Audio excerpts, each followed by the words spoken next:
Let's proceed with business and immigration law. This will be presented here by the prominent law office of Attorney Ramesh Khurana, and many of you may be familiar with that office. If not, it's called the Khurana Law Firm. It's located in the heart of Gaithersburg, Maryland. The moderator on this set is attorney and counselor at law, Mr. Kenneth Haber. This week, Attorney Haber has a string of questions for Attorney Khurana. What are they talking about? Their topic is regarding conditional green card and its protection against fraud. This is a mighty hot topic in the world of immigration, so let's pay attention. Welcome. My name's Kenneth Haber. I'm a former assistant United States attorney and a former senior attorney of the Office of Inspector General, U.S. Department of Health and Human Services. With me today is the renowned immigration attorney Ramesh Khurana, and he's here to elucidate on certain issues concerning immigration. And thank you very much, Ramesh, for coming in. Thank you, Ken. Thank you. This is the Capitol Forum. Ramesh, are you ready for some questions concerning conditional green cards? Oh, conditional green card, very close to my heart. Yes, I am. Very good. Could you explain what a conditional green card is to start off with? Yeah, Ken, when we are talking about a conditional green card in the context of family-based issues, when the marriage between the husband and wife is not more than 2 years old, nowadays the process of adjudicating the green card petition, that is moving very efficiently. I tell you, if the couple is filing an application for adjustment of status, they have an interview for adjustment of status in 3 to 4 months, and the sponsored person is receiving the green card in 4 to 5 months' time. So, if that happens and they just got married before they filed their adjustment of status application, obviously the marriage is just 5 months old. So, at the time of interview, officer is going to tell the couple, look, your green card will be issued with a condition that you have to renew it after 2 years. There is a reason for that, Ken, why they issue a conditional green card. Because so many frauds are taking place in the area of marriage-based green cards. So, Immigration Department has come to the conclusion that some people do abuse this immigration benefit process, and that's why they want to revisit this marriage after 2 years, so that they can see whether this was really a bona fide marriage or not. And if they are satisfied based on the petition and the supporting documentation, which is filed close to 3 years, which is exactly 90 days at least recommended, 90 days before the expiry of 2 years, then they will review the petition. And the way this process works is, the moment you file this petition, they send you a letter. They will say that we have extended the status of the conditional green card holder for a period of 1 year, because processing time is little bit longer, which may take 8 months to 12 months. And in the meantime, green card has been extended. So, person can travel while the green card is extended, person can work, but he has to or she has to wait for the adjudication of removal of condition petition, which is filed based on Form I-751. And that's to protect against fraud. Yes, because this is an opportunity for USCIS to revisit the marriage issue. If somebody just committed a fraud for the purpose of immigration benefit, so they will see through it. And sometimes these kinds of cases, they are investigated very heavily. They are investigated because there were certain red flags. Well, what if they were married legitimately, consummated the marriage, and then the wife finds out that the husband's some sort of atrocious violent sort of person, she needs to get divorced. Does that mean she's not going to be able to keep her status in this country? This is a very complex question. So, I tell you, the purpose of the conditional green card adjudication after 2 years is they understand that all the marriages would not be viable, because even under the normal circumstances when people get married and they end up in divorce in several months, they even don't cross 12 months. It does happen. And why it cannot happen in case of immigrants? Because in the first place, when they got married, the marriage was bona fide. But the problem here is, if there are differences between husband and wife, so it is a joint petition to be filed both by husband and wife. And let us say it was for a green card application of wife. Now husband would say, sorry, I'm not going to sign this petition. With the result, wife has to file that petition based on her being the sole petitioner or applicant for that.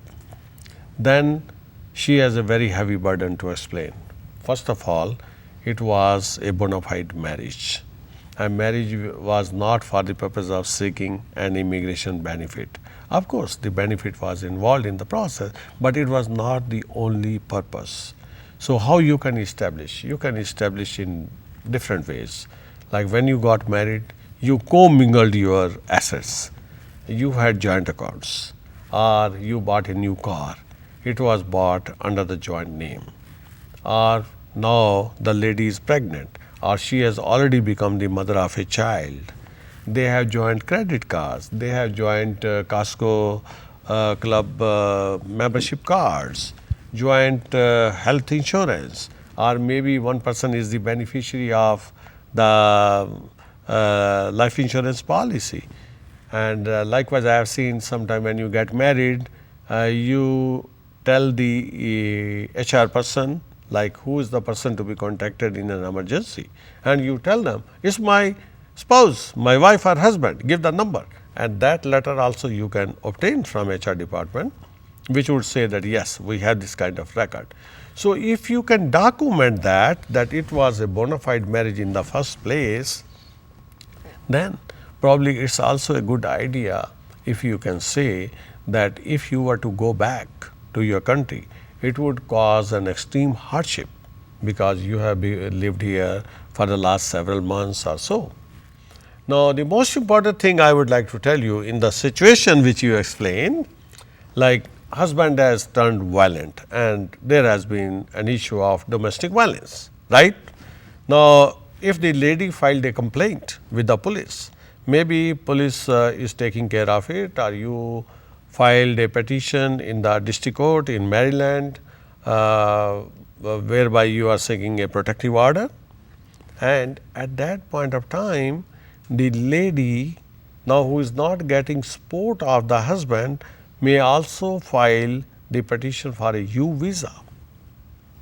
So for violence. Yes, because U visa is meant for those people who are victims of certain violences, and this eligibility includes the domestic violence as well. And I have done in fact in several cases, like where these kinds of situations were there and there was no other way to continue to get the waiver or the green card, or sometimes even green card petition is filed and is not yet adjudicated, and the man has turned violent in your example.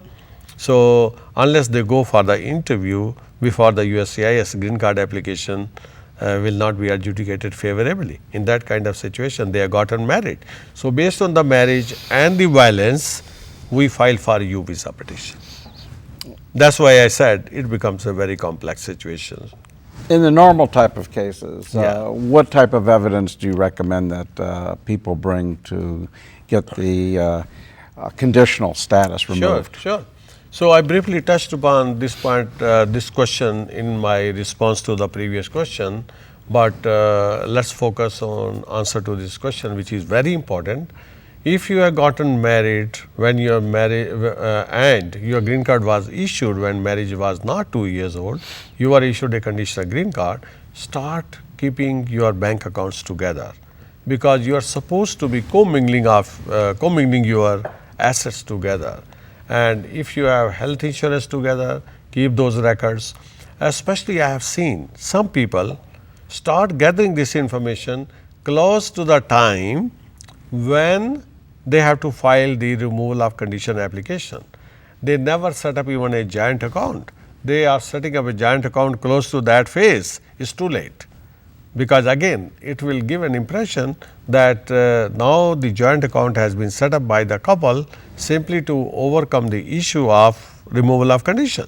So, set up your joint account as soon as you get married, and likewise try to commingle your other assets, so you can provide evidence to support your petition for removal of condition. That's very good advice. My wife and I put her on title of the house after we were married, and I think that's probably one of the best type of evidences, because you're saying Commingling of assets. well, and you're giving half Yes. ownership of the house to somebody. Exactly. So, that is the best evidence, but we always tell our clients that if immigration department comes with the conclusion that we are not going to approve the petition, usually the language would be that we have not been persuaded to approve the petition. So, that is why we recommend always provide multiple evidence. Even if one piece of evidence is so strong which would indicate your intent, but at the same time you just do not want to rely upon one evidence. If you have a joint bank account, why not your joint tax return? You should decide to file your joint tax return, and this is also a very strong evidence which you can produce, like during the last 2 years or 1 year depending upon the situation, you have filed your joint tax returns together.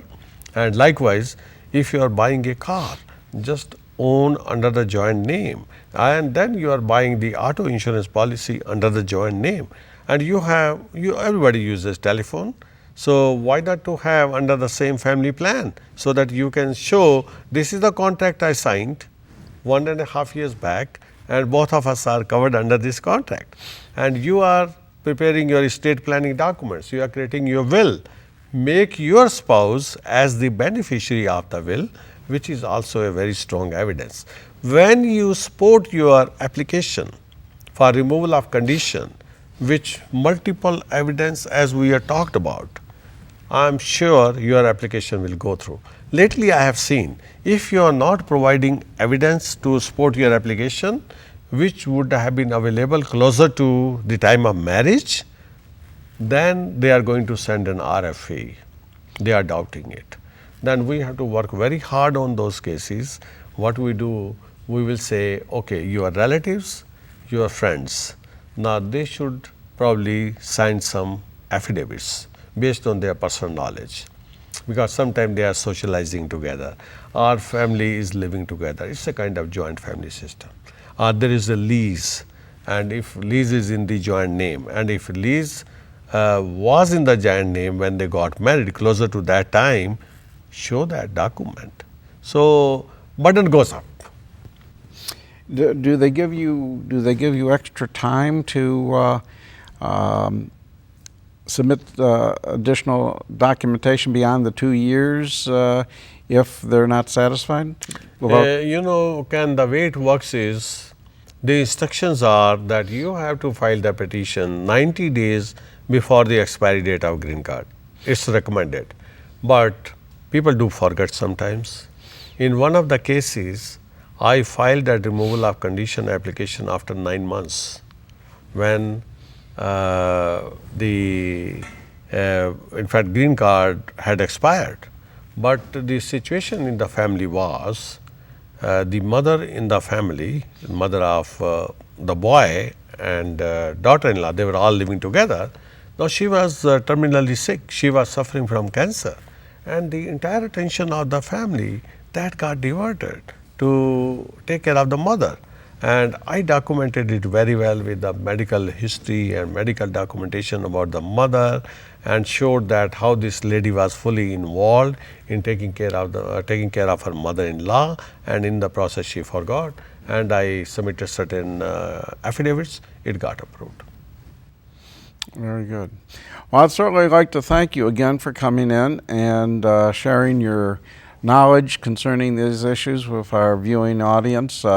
I'm confident that they find it helpful in knowing how they might proceed if they have family members that are not U.S. citizens. So thank you very so much. coming Appreciate in. that. Appreciate for inviting. Just remember, Ramesh has his office in Rockville, in Gaithersburg rather, and if you need a good attorney, contact an attorney who you like any place in this country. Thank you. Thank you. I appreciate it.